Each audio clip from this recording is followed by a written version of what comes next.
I will give every soul safe conduct to Christian lands. Every soul. The women, the children, the old, and all your knights and soldiers, and your queen. Your king, such as he is, I leave to you, and what God will make of him. No one will be harmed. I swear to God. The Christians butchered every Muslim within the walls when they took this city. I am not those men. I am Salahuddin. Salahuddin.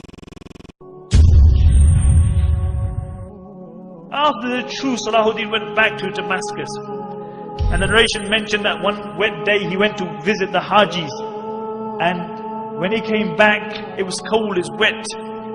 He became ill, and every day his state got worse. And Al-Imad mentioned, I was with Salahuddin when he was ill. He says, by Allah, every time Salahuddin became more ill, it was as though his trust in the rahmah of Allah just increased.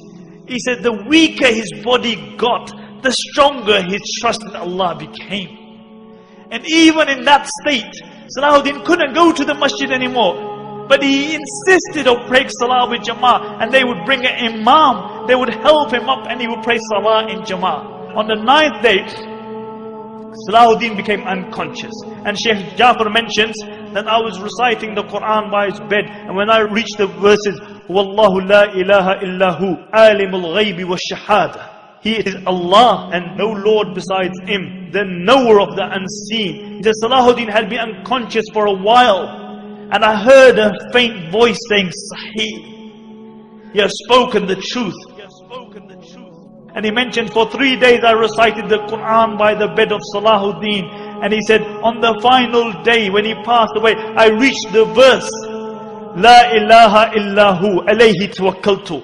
There is no God but Allah, and upon Him I trust. And I saw Salahuddin's face become radiant, and he recited the Shahada, and he left this dunya. And Ibn Shaddad mentioned that this was the greatest calamity to befall the Muslims since the demise of the Khulafai Rashidun. Ibn Shaddad mentions that many times I had heard the saying that I wish I could die on his place. And I always thought that this was an exaggeration. But he said, I realized the reality of that statement when Salahuddin passed away. He said, I wish I could have died on the place of Salahuddin. And Abdul Latif, the famous physician, says that he was mourned like a prophet because everybody loved him. The good loved him, the bad loved him, the Muslims loved him, the non-Muslims loved him. Everybody loved Salahuddin. And what did this king leave behind him? King of Egypt, king of Syria, Lebanon, Yemen. What did he leave behind him? He left 1 dinar and 47 dirhams, some armor and a horse. This is all he left behind him. They had to borrow money for his janazah. But I'll tell you what he left behind him. He left a legacy behind him. He left a legacy behind him. And this is why we are gathered here today. He passed away at the time of Fajr, and after Dhuhr they brought his body out.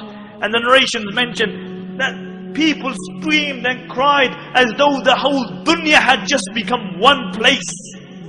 And many people, when they saw his dead body, they couldn't believe it. They became unconscious. They didn't attend the janazah because they couldn't believe that Salahuddin had passed away, the liberator of the holy lands. And how was Salahuddin buried? They had to borrow money for his janazah. And Qadi Fadil gave a fatwa that Salahuddin should be buried with his sword, so that on the day of judgment when he's resurrected, and one of the 7 people who is under the shade of Allah is Imamun Adilun, a just ruler. When he's under the shade of Allah subhanahu wa ta'ala, he is leaning upon his sword. So everybody sees that this is the liberator of the holy land. And on his tomb they wrote, because this was the man who liberated, this was the man who flung open the gates of fortresses and castles of the Christians, one after the other. And on his tomb they wrote, Oh Allah, as his final victory, open for him the gates of Jannah. open for him the gates of Jannah. And my dear respected brothers and sisters listening at home, Salahuddin is one of the greatest heroes of Islam. And this is why we have gathered here to remember this. But the problem with many Muslims has become today, or with all Muslims, is that we live off our legacy. As a poet says, he said the Muslims come to the grave of Salahuddin and they come again and again. And what do? They stand by the grave of Salahuddin and they say, Qum ya Salahuddin, Qum. Oh Salahuddin, stand. Stand up, oh Salahuddin. We need you. Can't you see what's happening in Iraq? Can't you see what's happening in Afghanistan? Can't you see the supine, spineless leaders that we have?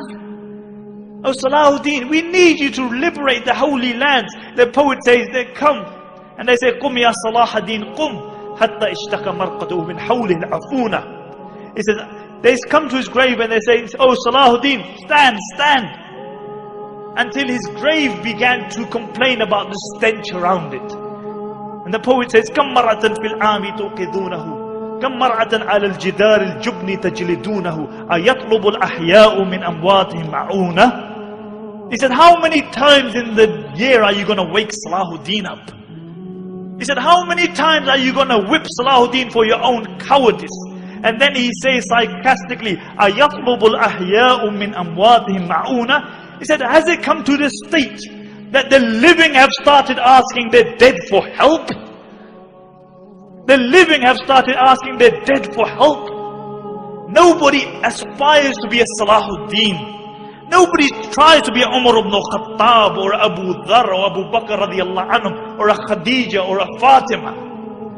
Nobody aspires to be like them. We live off our legacy.